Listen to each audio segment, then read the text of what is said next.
It's April 1945 over the East China Sea. This is the story of one of Japan's last kamikaze missions and the man waiting inside a weapon built to never return. Inside the belly of a Japanese bomber, Lieutenant Saburo Dohi lies face down in a narrow metal capsule. He isn't part of the crew above. He's the payload itself, the pilot of a small rocket plane called the Oka, or Cherry Blossom. Once released, it can't come back. The engines thunder overhead. The sound vibrates through the thin walls around him.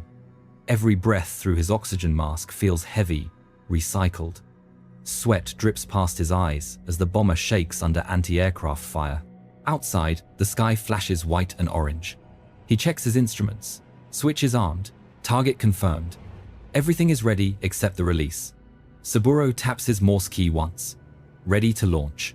The message light blinks back from the bomber's operator, but seconds pass. Then another. Nothing. Something's wrong. The release. Bolt hasn't fired. Saburo stares through the small window near his knees. Below, he sees the distant shapes of American destroyers, surrounded by splashes of gunfire. The bomber is drifting too far. If it keeps going, he'll lose the target. The intercom crackles above him. Voices shouting. Metal clanging. The crew has realized the problem. One of them, radio operator Zenji Sugano, is ordered to pull the manual release. Inside the capsule, Saburo tightens his straps. He takes one last deep breath and closes his eyes. Then a jolt, a noise like tearing steel. And suddenly, everything goes silent. The bomber is gone. The fall has begun. But before we see what happens next, we go back to where it all started. A few months earlier, before the roar of engines and the smell of burning fuel, we're in a quiet hall somewhere in Japan. The summer heat presses through the wooden walls. Rows of young cadets sit cross-legged on straw mats, uniforms stiff, faces still too young for war. The door slides open. Their commanding officer steps in, Captain Junsaku Takahashi. His expression is calm but heavy, the kind that makes the air itself feel colder. No one speaks. He looks across the room and asks a simple question. If you are married, if you are the only son in your family, or if one of your parents depends on you, raise your hand. A few hesitant hands go up. The captain nods once. Stand. You are excused. The men obey, quietly gathering their caps. No one calls them cowards. No one even looks at them. They step outside, and the door slides shut. The room feels emptier, but also heavier. Takahashi looks at the remaining cadets. The rest of you, he says, have already been chosen. No one moves. No one asks why. They already know this mission is different. Something secret. Something final. Among those still seated are Saburo Dohi and Hideo Suzuki, close friends from training. Hideo gives Saburo a short nod. Neither smiles. They don't have to. The nod says everything. The captain paces once more. You will train for a new weapon, he says quietly. One that may change the course of the war. No one applauds. No one breathes. Outside, a bell rings somewhere in the heat, and the sound feels like the beginning of something none of them will return from. Days pass before the cadets are finally shown what they've been chosen for. They march out onto the airfield, the morning sun flashing off rows of engines and steel. Parked ahead of them is a long, heavy bomber, and beneath it, something none of them expected. A small white aircraft hangs under the bomber's belly, smooth and narrow like a bullet with wings. It looks fragile, almost harmless, until you see the thick bolts holding it in place. This, says Captain Takahashi, is the weapon that will change everything. The cadets gather closer. They learn it's called the Oka Cherry Blossom. Beautiful in name, but built for one purpose: to fall and never rise again. The captain explains how it works. The bomber carries the Oka close to the enemy fleet. Once in range, the pilot climbs inside, straps in, and is released. The rockets ignite, driving it toward its target at more than 600 miles an hour. There's no landing gear, no escape hatch, and no second chance. The men listen in silence. Someone mutters the nickname spreading through the base. Thunder Gods. Saburo runs his hand along the metal skin. It's smooth, almost warm from the sun. He can't tell if it feels like a plane or a coffin. Beside him, Hideo whispers, "It's fast, maybe too fast." They both know it's more than speed they'll be testing, it's the strength to let go. Tomorrow morning, the first training flight begins. No one sleeps that night. The next morning, the airfield hums with nervous energy. The bombers are lined up under the bright sky, each carrying a wooden training version of the Orca. The men call them Kone Second. No rockets, no warhead, just a glider meant to teach them control. Hideo Suzuki is chosen for the first flight. He pulls on his helmet, climbs into the small cockpit, and closes the hatch. Inside, it's hot and cramped. The air smells of oil and old canvas. He can barely move his elbows. Above him, the crew secure cables and give a final thumbs up. The bomber's engines roar to life. The airfield shrinks below them until it looks like a strip of tan paper cutting through green. Hideo can hear his own breath inside the mask, fast, sharp, uneven. At the signal, he taps the transmitter. Ready for release. No answer. Just static. He repeats the message. Still nothing. Then, without warning, a loud bang. The glider jolts violently. The release charge has gone off early. He's falling. The horizon flips upside down. His chest crushes against the harness. G-forces slam his body down into the seat. He can't breathe. The edges of his vision turn black. Instinct takes over. He yanks the control stick with all his strength. The glider jerks upward, screaming through the air. The G-force eases. Below, the airfield appears like a promise. He circles once, lowers speed, and skids hard into the sand. The plane tips, scraping a wing, but stays upright. Silence. When Hideo climbs out, his legs shake, but his grin says everything. Around him, the others stare in awe and in fear. He looks at Saburo and mutters, "Next time, it won't be a test." Days turn into weeks, and the training never stops. Morning after morning, the bombers lift their gliders into the pale sky. The men practice endless drops and landings, smooth, hard, perfect, then again. When they aren't flying, they patch torn wings, wipe dust from the cockpits, and wait for the next signal to climb back in. The rhythm becomes their life. Climb, fall, land, repeat. At night, the airfield is quiet except for the wind sliding through the hangars. Saburo and Hideo sit together on an empty crate, drinking weak tea that's gone cold. They don't talk much, just a few words about home, their families, the lives waiting somewhere beyond the war. Sometimes, Saburo pulls out a folded notebook and writes letters he'll never send. Words to parents, a sister, maybe to no one in particular. He always ends them the same way. "I'm fine. Don't worry." The instructors praise their precision. The smoother the landing, the more they are congratulated, but every compliment feels heavier. Each success means one step closer to a mission that has no return. Hideo laughs it off one evening. "We're getting too good at dying," he jokes. Saburo smiles, but doesn't answer. Days grow shorter. The air turns colder. The ground that once baked in heat is now hard and pale. And one morning, as the men line up for another briefing, the first snowflakes start to fall. It's almost New Year. It's New Year's Eve, 1944. For the first time in months, the Thunder Gods are given a single day of rest.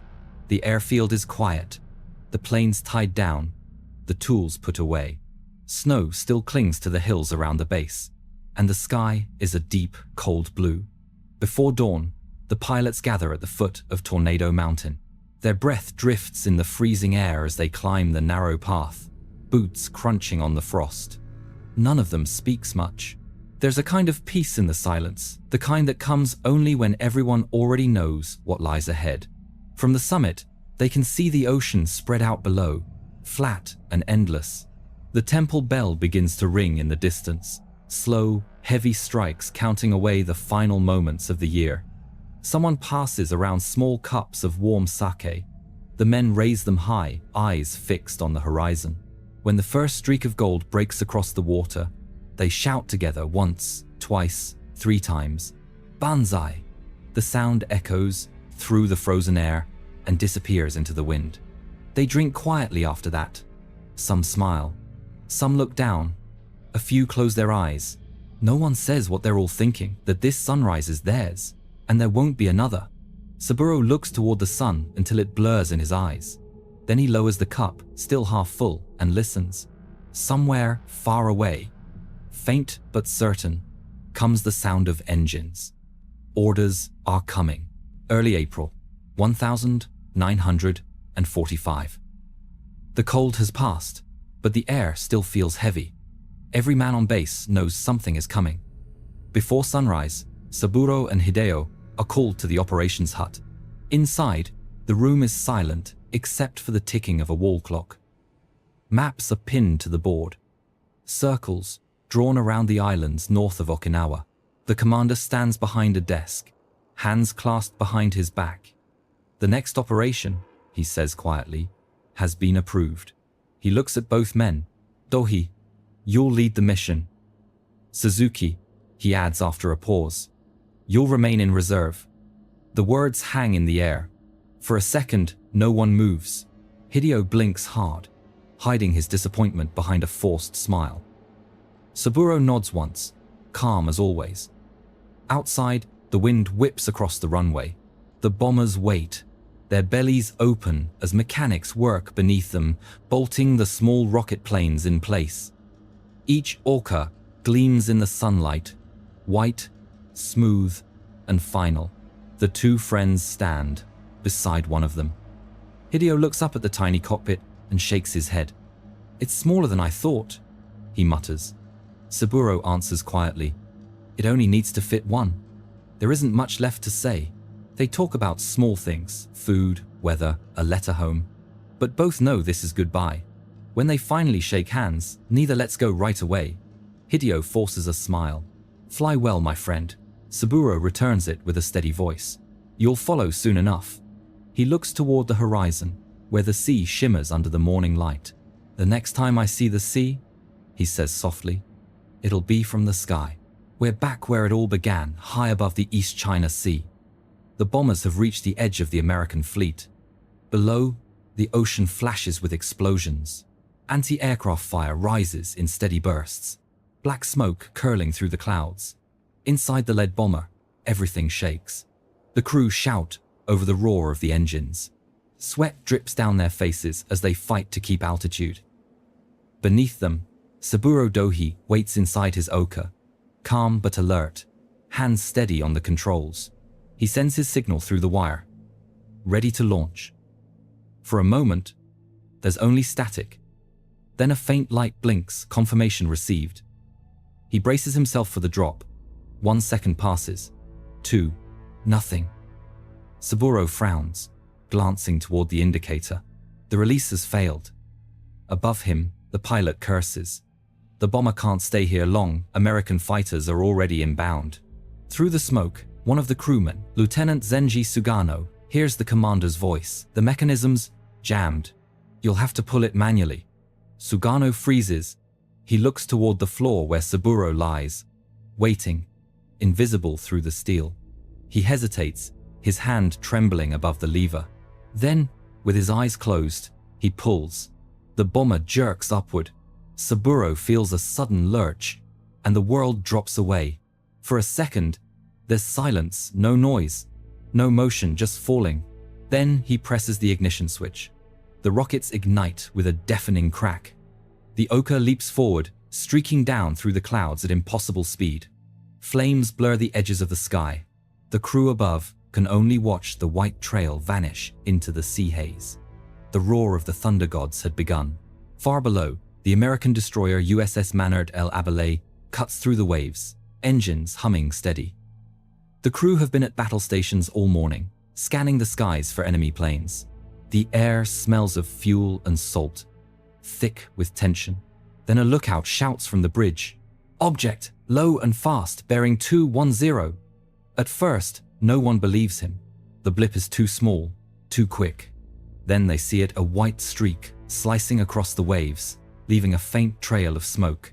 "It's diving! Open fire!" The ship's guns swing toward it. Tracers flash through the air. bright against the blue.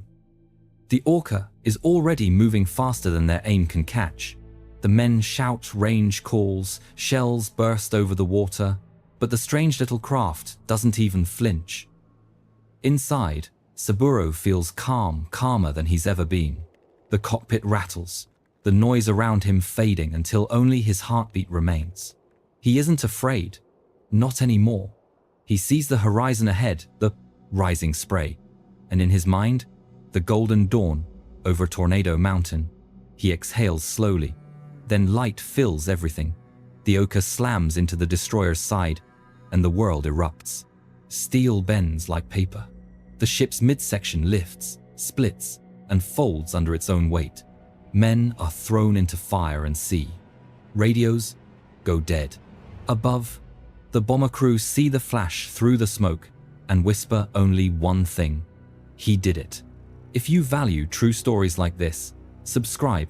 It helps us keep history alive. Not far from where the man at El Abele sinks, another bomber breaks through the clouds. Beneath it hangs a second Orca. The same small white shape, another pilot, another promise. He watches the sea below, waiting for the command. Inside the cockpit, his hands are shaking, but his eyes stay forward. The target appears through drifting smoke, a second American destroyer turning its guns toward them. Before he can even send his signal, the sky erupts. Tracers cut through the air like fiery threads. One finds its mark. The bomber jolts hard as an explosion tears through its right wing. The Orca, still attached, bursts into flame. For a split second, the pilot sees nothing but light, and then nothing at all. From the deck of the nearby American ship, sailors cheer in relief. They don't know who was inside. They don't know there were dozens more waiting behind. Narration slows. Most Orca missions ended this way, destroyed before the pilots could even be released. Bombers were too slow, too heavy, and easy to spot on radar. Dozens of men died without ever seeing their target. American reports began calling the weapon Baka Fool, a cruel nickname, but one born from disbelief. How could anyone climb willingly into a bomb? But to those who flew them, it wasn't foolish. It was loyalty, honor, and the belief that dying wasn't the worst fate. For them, only being forgotten was. As night falls, the sea glows faintly, with burning oil, small fires drifting in silence. Then, slowly, the ocean goes dark again. The war ends. The sky that once thundered with engines is now quiet. Japan has surrendered. The bases are empty, the hangars hollow. Planes that were meant to fly one last time sit gathering dust in silence. Of the Thunder Gods, only a few are still alive. Hideo Suzuki is one of them. He doesn't feel lucky. Not really. When people call him fortunate, he only nods, because they can't understand. Every night, he dreams of the sound of rockets and of Saburo's voice on that last morning. In the years that follow, Hideo tries to live an ordinary life, working, eating, smiling when expected. But a piece of him is still out there over the East China Sea, falling through clouds. When journalists find him decades later, he agrees to a few interviews. Sitting by a window, hands folded tightly, he says quietly, "I felt I had missed my chance to die." There's no anger in his voice, just a sadness that never left. Sometimes, on calm days, he walks down to the shore. He kneels at the edge of the water and places white flowers in the surf. The tide carries them away, drifting toward the place where his friends disappeared. He watches until they vanish into the horizon, the same way Saburo once did. One spring, he receives a letter, a simple invitation from the last surviving pilots. They've decided to meet again at Tornado Mountain, March 1948. 3 men climb a quiet hill by the sea, Tornado Mountain. The wind feels the same as it did years ago, cold and sharp, carrying the faint scent of salt and pine. They are the last of the Thunder Gods. Once cadets, now older, their uniforms gone, their hair touched with gray. The climb is slower this time, but they don't mind. Each step feels like a memory, At the top, they stop beside a small stone shrine overlooking the water. The sea below is calm, glittering under the morning sun, the same view their friends saw on that final New Year's sunrise. No crowds, no speeches, only the sound of the wind moving through dry grass. They sit together, pouring hot tea from a small kettle. The steam rises between them, drifting away into the cold air. One by one, they bow toward the horizon and speak the names of the men who never returned. Saburo, Akira, Shun, so many others lost to the waves. There's no music, no ceremony, just silence, and the sound of the sea far below, whispering against the rocks. The narrator's tone softens. They were called fools by their enemies and heroes by their own. But in the end, they were simply men following orders, following faith, and falling like cherry blossoms. As the sun rises higher, the men sit quietly, sipping their tea. The wind carries their words across the sea toward the place where their friends rest, unseen beneath the waves. If this story moved you, share it so their names travel farther than their planes ever could.